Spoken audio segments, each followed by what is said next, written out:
আসসালামু আলাইকুম, আশা করি সবাই ভালো আছেন। এর আগের ভিডিওতে গুগল শিটসের বেসিক বিষয়গুলো দেখাইছি, তো আগের ভিডিওটা দেখে নেবেন। এই ভিডিও ডেসক্রিপশনে এবং কমেন্ট বক্সে লিঙ্ক দেওয়া থাকবে, সবসময় ভিডিও ডেসক্রিপশন এবং কমেন্ট বক্স চেক করবেন। তো এইটার মাধ্যমে আমি দেখাবো কিভাবে আপনারা আপনাদের অ্যাকাউন্টের পাসওয়ার্ড এবং তথ্যগুলো সংরক্ষণ করবেন। আসলে আমাদের অনেক পুরাতন অ্যাকাউন্টগুলো আসলে পাসওয়ার্ড মনে না থাকার কারণে লগ ইন করতে পারি না, বা অ্যাকাউন্টগুলো রিকভারি বা ফিরিয়ে আনতে পারি না, যার কারণে এই ভিডিওটা আমি তৈরি করতেছি। তো আপনারা খাতার ভিতরেও লিখে রাখতে পারেন। আসলে খাতা কলম তো সবসময় নিয়ে ঘোরা সম্ভব না, আর যদি আপনি গুগল শিটসে লিখে রাখেন, কারণ গুগল শিটসটা আপনারা যে কোনো ডিভাইস থেকে যে কোনো জায়গা থেকে আপনার জিমেলটা লগ ইন করলেই আপনাদের তথ্যগুলো বা অ্যাকাউন্টের যে সমস্ত তথ্যগুলো লিখে রাখছেন, সংরক্ষণ করে রাখছেন, সেগুলো দেখতে পারবেন। তো আরেকটা সতর্কতার বিষয় হইতেছে, যেই জিমেলে বা যেই গুগল শিটসে যেই জিমেল দিয়ে পাসওয়ার্ড বা আপনাদের আইডিগুলোর পাসওয়ার্ড এবং অ্যাকাউন্টগুলোর তথ্য লিখে রাখবেন, সেই জিমেলটা কারোর সাথে শেয়ার করবেন না, বা ওই জিমেল দিয়ে কোনো জিমেল বা মেল করবেন না। কারণ যদি কোনো সময় হ্যাকাররা অ্যাটাক করে, তাহলে কিন্তু আপনার জিমেলটা কিন্তু হ্যাক হয়ে গেলে আপনার আসলে ওই অ্যাকাউন্টগুলো বা তথ্যগুলো কিন্তু হ্যাক হয়ে যাবে। তো আশা করি বুঝতে পারছেন। তো দেখেন আমি কিভাবে আসলে পাসওয়ার্ডগুলো এবং অ্যাকাউন্টগুলো মেনটেন করি। আসলে অনেকগুলো অ্যাকাউন্ট হয়ে গেলে আমি যদি উল্টাপাল্টা লিখে রাখি, তাহলে আমার অ্যাকাউন্টগুলো দরকারের সময় বা প্রয়োজনের সময় খুঁজে পেতে লেট হইতে পারে, দেরি হইতে পারে। তো যার কারণে আমি যেটা মেনটেন করি, যেমন এ দিয়ে কতগুলো আমার অ্যাকাউন্ট আছে, যেমন আমি আসলে উদাহরণস্বরূপ 2-3টা করে লিখছি, আমার কিন্তু আরও অ্যাকাউন্ট আছে, ওইগুলা আসলে এভাবেই লিখি। আপনারা হয়তো বা আপনাদের মতো লিখতে পারেন। এ দিয়ে যতগুলো অ্যাকাউন্ট আছে, তো দেখেন এর নিচে লিখি, যেমন এর নিচে হইতেছে ARTM, যে জিমেল দিয়ে খোলা হয়েছে, তো সেই জিমেল দিছি এই জায়গায়। এবং ARTM এর প্রথম অক্ষর কি? এ। এই জন্য পাসওয়ার্ডটাও শুরু করছি এ দিয়ে, যেন আমার পাসওয়ার্ডটা কি মনে থাকে। আসলে আমরা এক জায়গায় এক পাসওয়ার্ড দিই, যার কারণে আমাদের পাসওয়ার্ডগুলো ভুলে যাই, মনে থাকে না। তো আপনারা একই পাসওয়ার্ড দিবেন সব জায়গায়, শুধু প্রথম অক্ষরটা বা ওই সাইটটা বা ওই অ্যাকাউন্টটা কোন লেটার বা কোন অক্ষর দিয়ে শুরু হইতেছে, ওই অক্ষর দিয়ে পাসওয়ার্ডটা দিবেন, তাহলে সবসময় ওই পাসওয়ার্ডটা মনে থাকার সম্ভাবনা আছে, ভোলার সম্ভাবনা কম। যেমন বাইন্যান্স রাখছি আবার বি এর নিচে, বাইন্যান্স কি দিয়ে শুরু হয়েছে? বি। এই জন্য পাসওয়ার্ডও কিন্তু দেখেন উপরেরটা ছিল এই যে A3N, আরও আছে, আরগুলো আমি লিখি নাই, এই পাসওয়ার্ডটা আমার মনে আছে, ডট দিয়ে রাখছি। বাইন্যান্স শুরু হয়েছে বি দিয়ে, এই জন্যে বাইন্যান্সের পাসওয়ার্ডটাও বি, এবং বাকিগুলো সব একই। বিটগেট দিয়ে রাখছি, বিটগেটের টেক্সট কালারটা দিয়ে রাখছি বি এর ব্যাকগ্রাউন্ড কালার। তারপর বিটগেট কোন জিমেল দিয়ে খোলা হয়েছে সেই জিমেল, তারপর পাসওয়ার্ডের জায়গায় পাসওয়ার্ড।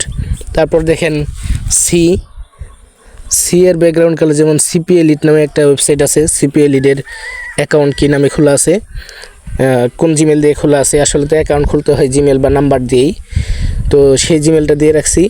এবং তাহলে সিপি এলিটের প্রথম অক্ষর কি? সি। এই জন্য পাসওয়ার্ডটাও হইতেছে সি দিয়ে। পাসওয়ার্ড কিন্তু একই, কিন্তু শুধু অক্ষরটা পাল্টাইছি। অক্ষরটা পাল্টাইছি কেন? যেই ওয়ার্ড দিয়ে প্রথম শুরু হয়েছে যেই ওয়েবসাইটটা বা যেই অ্যাকাউন্টটা, ওই ওয়ার্ডটা দিছি শুধু। তো যেহেতু সি দিয়ে শুরু হয়েছে, সি দিছি। তো এইভাবে আসলে আমি তথ্যগুলো সংরক্ষণ করি বা লিখে রাখি। তো একটা অ্যাকাউন্ট যদি ব্লক করে বা ব্যান করে বা কোনো সমস্যা করে, ওই অ্যাকাউন্টটা রিকভারি করার জন্য বা ফিরে আনার জন্য কয়েকটা জিনিস প্রয়োজন হয়। তো দেখেন আমি লিখে রাখছি উপরে খেয়াল করবেন যে এই রোটাতে কি লিখে রাখছি, এই যে এই রোটাতে। তো আপনার জিমেল চাইতে পারে, বা যেই জিমেল দিয়ে অ্যাকাউন্ট করছেন, বা ফোন নাম্বার চাইতে পারে। তারপর লাস্ট পাসওয়ার্ড কী ছিল বা পাসওয়ার্ড কী দিছিলেন, পাসওয়ার্ড দিলে তো আপনারা পাবেনই। তারপর হইতেছে সেই অ্যাকাউন্টের জন্ম তারিখ কত দিয়েছিলেন বা জন্মসাল, তো আপনারা জন্ম তারিখ বা জন্মসালটা লিখে রাখতে পারেন। বা আপনাদের ওই অ্যাকাউন্টের বা আইডির ইউজার নেম যদি থেকে থাকে, সেট করে থাকেন, ইউজার নেম কী ছিল, ইউজার নেম চাইতে পারে। তারপর রিকভারি মেল হিসেবে কী সেট করছিলেন, রিকভারি মেল চাইতে পারে। এবং রিকভারি নাম্বার কী ছিল বা রিকভারি নাম্বারটা চাইতে পারে। তো আপনারা এগুলো তথ্যগুলো লিখে রাখতে পারেন। মানে আপনাদের অ্যাকাউন্টগুলো কি রিকভারি করার জন্য, মানে কোনো সময় যদি ব্লক করে দেয় বা নষ্ট হয়ে যায় ফিরে আনার জন্য। আবার এরপরে আপনারা আরও কিছু তথ্য সংরক্ষণ করতে পারেন, এটা আপনাদের উপর নির্ভর করে। মানে ওই অ্যাকাউন্টটা কার এনআইডি দিয়ে খুলছিলেন, এনআইডি তথ্যগুলো সংরক্ষণ করতে পারেন, এটা আপনাদের উপরে নির্ভর করে। তো আপনারা কীভাবে করবেন, আমি আসলে এইভাবে করি। তো দেখেন, আমি যদি একটু নিচে যাই, এই উপরের লাইনটা কিন্তু হাইট হয়ে যাবে, মানে দেখা যাবে না এই যে উপরের রোটা।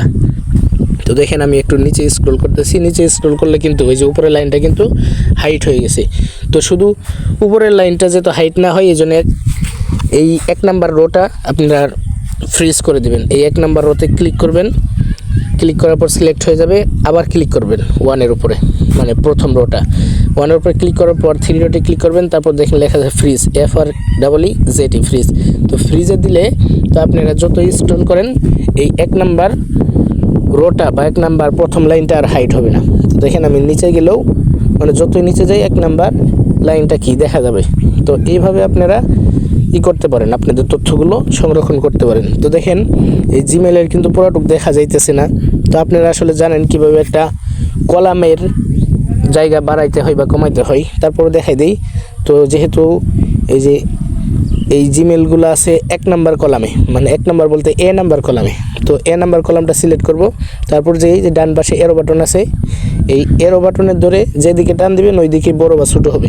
তো আমি যদি বড় করতে চাই ডান দিকে চাপ দিব, তাহলে দেখেন gmail.com পুরোটুক দেখা যেতেছে। আবার যদি এইদিকে চাপ দেই বা চাপাই বামে, তাহলে কিন্তু জায়গাটা ছোটো হয়ে গেল। জিমেল কিন্তু পুরোটুক আছে, কিন্তু জায়গা ছোটো বড় হওয়ার কারণে দেখা যাইতেছে না। তো এইভাবে ছোটো বড় করে নিতে পারেন আপনারা।